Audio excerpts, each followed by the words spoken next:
দার্জিলিং। কি নামটা শুনতেই গাটা কাটা দিয়ে উঠলো, তাই না? দেখো, আমাদের প্রত্যেক বাঙালির দার্জিলিংয়ের সাথে একটা আলাদা ইমোশন জড়িয়ে আছে। প্রত্যেক বাঙালি জীবনে একবার না একবার দার্জিলিং ঘুরতে চায়। তো আজকের এই ভিডিওর মাধ্যমে আমি আমার দার্জিলিং রাইডের টোটাল এক্সপিরিয়েন্স তোমাদের সাথে শেয়ার করব। ভিডিওটাকে শেষ পর্যন্ত দেখতে থাকো, বহুত মজা আছে আগে ভাই।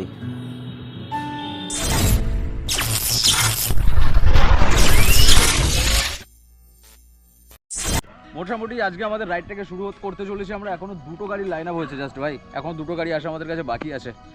আজকের টপিকটা খুব ইন্টারেস্টিং হতে চলেছে ভাই। বাঙালির ঘোরার জায়গার মধ্যে ভাই দীঘাপুরি দার্জিলিং, তার মধ্যে একটা টপিক নিয়ে আমরা আজকে আলোচনা করবো সবার সাথে। বেসিক্যালি টপিকটা হচ্ছে ভাই দার্জিলিং। আমরা এখান থেকে দার্জিলিং রাইড করবো ভাই। এখন আমরা রয়েছি নিউ টাউনের মধ্যে, আর এখান থেকে আমাদের গাড়ি ছাড়া হবে ভাই। আমরা ভাই টাইমের আগে ভাই আমাদের দুখানা গাড়ি চলে এসেছে ভাই। এখনো দুখানা গাড়ির ভাই হদিশই পাওয়া যাচ্ছে না ভাই, ফোন করে করে ডাকতে হচ্ছে basically. A few moments later.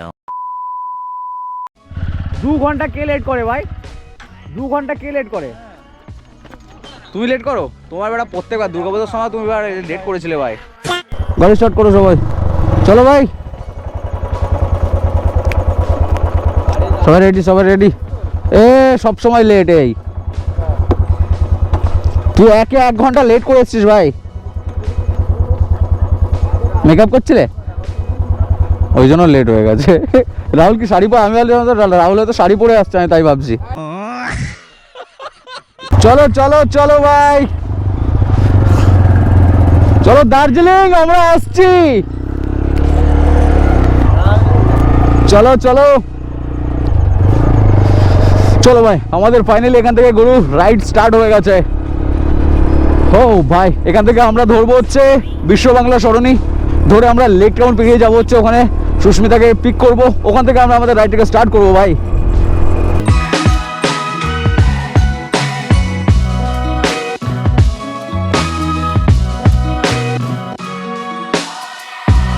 মোটামুটি আমাদের 8 দিনের জার্নি হতে চলেছে। 8টা দিন ভাই কলকাতাকে বহুত মিস করবো ভাই, যাই বলো না গাই। ভাই ভিউটা দেখো ভাই, রাতের view. This is the Kolkata ভাই।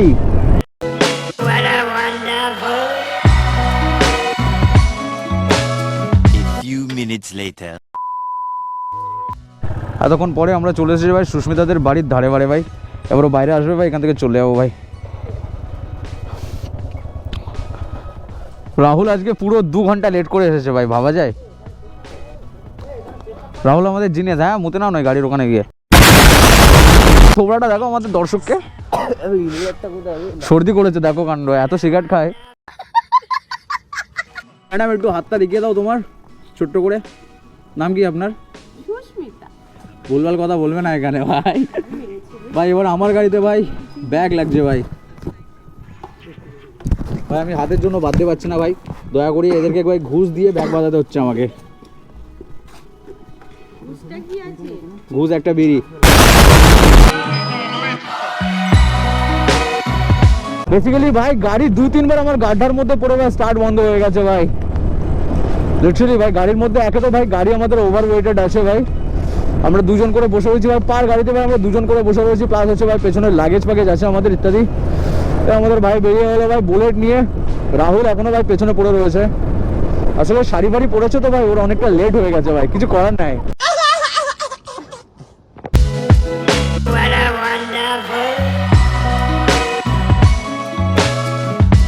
অলরেডি ভাই ভেতরে একটা জামা প্লাস 2টো সোয়েটার পরেছি ভাই, তাও ঠান্ডা আটকাতে পারছে না। লিটারালি ভাই বহুত ঠান্ডা এই দিকটা। আমরা শহরের দিকে থাকি বলে অতটা ঠান্ডা হয়তো বুঝতে পারি না, বাট এই রাস্তার থেকে ভাই যাওয়া বহুত ডিফিকাল্ট ভাই, বহুত ঠান্ডা। কি হলো, দাঁড়িয়ে গেলে কেন?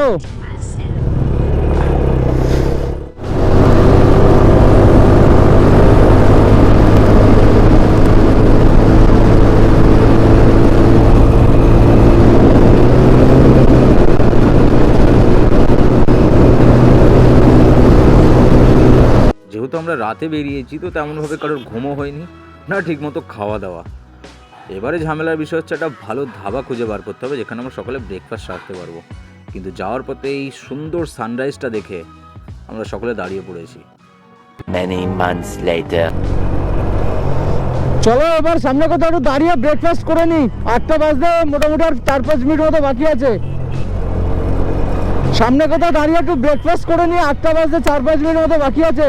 হ্যাঁ হ্যাঁ, সামনে কোথাও দাঁড়াতে বলো দাদাকে।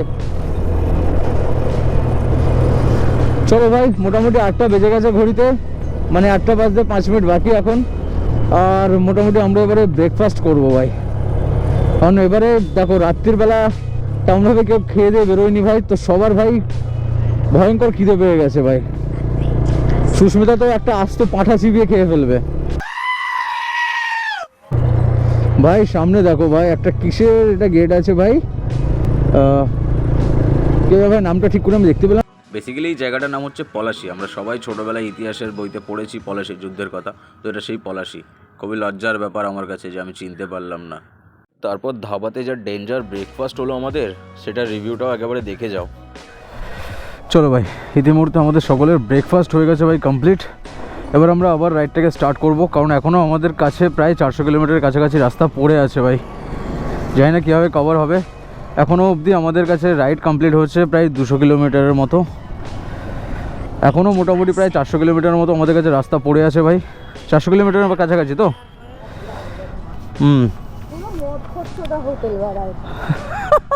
ওর খাবার ভালো লাগেনি হোটেলে। সুস্মিতা, আপনার কাছ থেকে আমি হোটেলের খাবারের রিভিউ নিতে চাই একটু। পুরো জঘন্য মদ খচ্চদা বা। রাহুল, আপনার কাছে একটা বহুত বড় কোশ্চেন আছে আমার। বলি আপনাকে একটু খাবারের রিভিউটা দিতে হবে ভাই। 1 নম্বরে জঘন্য খাবার, প্লাস একটা সবজি অর্ডার করেছিলাম, কবেকার ফুলকপি জানি না, ফুলকপির ফুল নেই। ফুলকপির ফুল নেই। পদ আছে পদ। চলো ভাই, এখনো আমাদের রাইড প্রায় 400 কিলোমিটার মতো বাকি আছে। দেরি না করে রাইডটাকে স্টার্ট করা যাক ভাই। চলো চলো, বাকি সবাই কোথায়? চলো ভাই, আমাদের এদিক থেকে সবার খাওয়া দাওয়া কমপ্লিট হয়ে গেছে। এবার আমরা আমাদের আগের রাইডটাকে এবারে আবার শুরু করি। এখনও প্রায় আমাদের কাছে 400 কিলোমিটার ডিস্টেন্স বাকি আছে ভাই। জানি না কভার করতে পারবো কি না, তবে চলো চেষ্টা করে দেখা যাক। সবাই আবার আমরা দার্জিলিংয়ের উদ্দেশ্যে বেরিয়ে পড়েছি। এখান থেকে ব্রেকফাস্ট সারার পরে আবার গাড়ি থামবে হচ্ছে সোজা দুপুর 2টোর সময়, লাঞ্চ টাইমে। দেখো তখন বাজে হচ্ছে দুপুর 3:30, আর এইভাবেই গাড়ি চালাতে চালাতে কখন যে আমরা ফারাক্কা ব্রিজের কাছে এসে পৌঁছাই টেরই পেলাম না। সত্যি বলতে দেখো, বহু মানুষের স্বপ্ন থাকে এই ফারাক্কা ব্রিজের ওপর থেকে যাওয়ার। তো আজকে নিজে সেই স্বপ্নগুলোকে এক্সপিরিয়েন্স করছি। তারপর আর কি, 2টোর দিকে লাঞ্চ ব্রেক নেওয়ার কথা ছিল, কখন যে 5টা বেজে গেল টেরই পেলাম না। তো আর বেশি না বকে চলো এবার লাঞ্চের টেবিলে তোমাদের সাথে দেখা হচ্ছে। বেসিক্যালি আমাদের লাঞ্চে ছিল হচ্ছে রুটি আর চিকেন কষা। ভাত খেলে ঘুম পাবে বলে ভাত খাইনি, তবে সুস্মিতার তো অন্য কিছুই ছিল। ট্রাভেলে এসে দেখো আইবুড়ো ভাত ভাত খাচ্ছে, দেখো একটু মুখটা দেখিয়ে দাও। আচ্ছা, আইবুড়ো ভাত তো আপনার? তোর বাবার সঙ্গে বিয়ে দিবি নাকি রে? এই ওয়েটার, এগুলো তোলো। কি এগুলো? এখানে আমরা বসে আছি না। হ্যাঁ, এই ছেলেটা। প্রত্যেক গ্রুপে ভাই এরকম এক না একজন থাকবে যার প্রত্যেক ঘন্টায় হাগা পায়। দয়া করে সেই বন্ধুকে এই ভিডিওটা শেয়ার করে দিও। ভাই সবার লাঞ্চ সারা হয়ে গেছে। এবার আমরা যাবো ভাই হোমস্টে দেখতে পাই। আজকে বহু টায়ার্ড হয়ে আর দম নেই গাড়ি চালানো। এখন এখান থেকে আর রায়গঞ্জ আমাদের মাত্র 40 কিলোমিটার বাকি আছে। 40 কিলোমিটার কভার করবো ভাই। তারপরে আমরা একটা হোমস্টে দেখে ভাই, হোমস্টে হোক বা যাই হোক, দেখে আমরা ওখানে নাইটটা স্টে করি। কালকে আমরা আবার দার্জিলিংয়ের রাইডটাকে স্টার্ট করবো। তো চলো গুরু, লাঞ্চ করার পরে ভাই আমরা আবার এবার হোমস্টে খুঁজতে যাবো ভাই। তো আমরা এবারে যাবো হচ্ছে রায়গঞ্জে, যেখানে আমরা মানে হোটেল নেবো ভাই, হোটেল রেন্ট নেবো, ওখানে থাকবো, নাইটটা স্টে করবো। আজকে আর কারোর শরীরে দম নেই ভাই, একে তো সারা কারোর ঘুম হয়নি, তার উপরে আর ইতিমধ্যে দার্জিলিং যাওয়া ভাই সম্ভব না আমাদের ক্ষেত্রে, কারণ ভাই সবাই প্রচুর ক্লান্ত। যদিও ভাই এটা আমাদের ফার্স্ট ট্রিপ, মানে লং ট্রিপের মধ্যে এটা আমাদের ফার্স্ট ট্রিপ। মানে ফার্স্ট টাইম আমরা 400 কিলোমিটার কভার করেছি ভাই, 400 কিলোমিটার ওভার কভার করে নিয়েছি। এখন আমাদের এখান থেকে দার্জিলিংয়ের ডিস্টেন্স পড়বে হচ্ছে 229 কিলোমিটার। তো বেসিক্যালি আমরা তারপরে রায়গঞ্জে থাকবো বলেই ঠিক করলাম। এটা হচ্ছে আমাদের রুম, এখানে আমরা 8 জন নাইট স্টে করব। তারপরে আবার পরের দিনকে রাইডটাকে আমরা স্টার্ট করব। তো ভাই আজকের ভিডিওটা এত পর্যন্তই। আই হোপ তোমাদের সকলের ভালো লেগেছে। নেক্সট পার্টে তোমাদেরকে আমি মিরিক ঘোরাবো। এই পার্টে যদি ভালো লেগে থাকে তাহলে ভাই ভিডিওটাকে একটা লাইক আর চ্যানেলটাকে একটা সাবস্ক্রাইব করে দিয়ে যেত। তোমাদের আগে একটা সাবস্ক্রাইব আমার জন্য আগে একটা মোটিভেশন ভাই। আবার দেখা হবে নেক্সট পার্টে। ততক্ষণের জন্য সবাইকে টাটা, গুড বাই।